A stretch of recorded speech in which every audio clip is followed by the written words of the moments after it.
కాబట్టి జరుగుతుంది. NTR movie release అప్పుడు 10 days అయింది. సంథింగ్ సెలబ్రేషన్ బాగా జరుగుతుంది. ఎన్టీఆర్ గారికి అభిషేకం అంతా చేస్తా ఉండరు. అంటే నేను మహేశ్వర్ ఫ్యాన్. ఏంది ఇది, నేను వచ్చి స్పైడర్ మూవీ కదా ఇదే నేను అన్నాను. ఏ స్పైడర్ మూవీ ఏమో బాగాలేదంటారా, అది 4 daysకి థియేటర్లో తీసేసిండ్రు. ఈ సినిమా బాగా ఆడుతున్నానికి చేస్తారు. ఇప్పుడు ఈ స్పైడర్ మూవీ ఇంకా చూడాలంటే నువ్వు చాలా దూరం పోవాలి, కానీ ఇంకా ఆ థియేటర్లో వేస్తుండ్రు. ఇప్పుడు అంత దూరం పోవాలి, ఈ మూవీ చూద్దా ఇది బాగుందంట అని చెప్పిండు.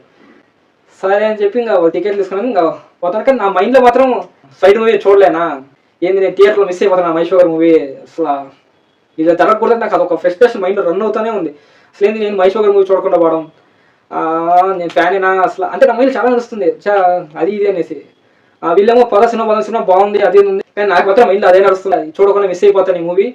ఇది ఒక మూవీ నేను టీవీలో చూడాలా అని అనుకుంటా మైండ్లో అవుతుంది. ఎందుకంటే అప్పుడు మూవీ రిలీజ్ అవుతే ఇయర్కి టీవీలోకి రాదు. 9 months or 1 year పడుతుంది టీవీలోకి వచ్చేది. సో నేను మళ్ళీ టీవీలో వచ్చే వరకు వెయిట్ చేయాలి, స్పైడర్ మూవీ చూడలేనా అని నాకు బాధగా ఉంది. సో ఇంతలో మూవీ స్టార్ట్ అయింది, మూవీకి వెళ్ళాము. జరుగుతుంది, చిన్నపిల్లలది అది, వాళ్ళు ముగ్గురు ట్విన్స్. సో ఇలా మూవీ జరుగుతూనే ఉంది. కానీ నా మైండ్లో మాత్రం స్పైడర్ మూవీ చూస్తుంటే బాగుంది, ఎందుకు తీసేశారు మూవీ, అలా తీసేస్తారు, రిలీజ్ అయిన 4 రోజులకి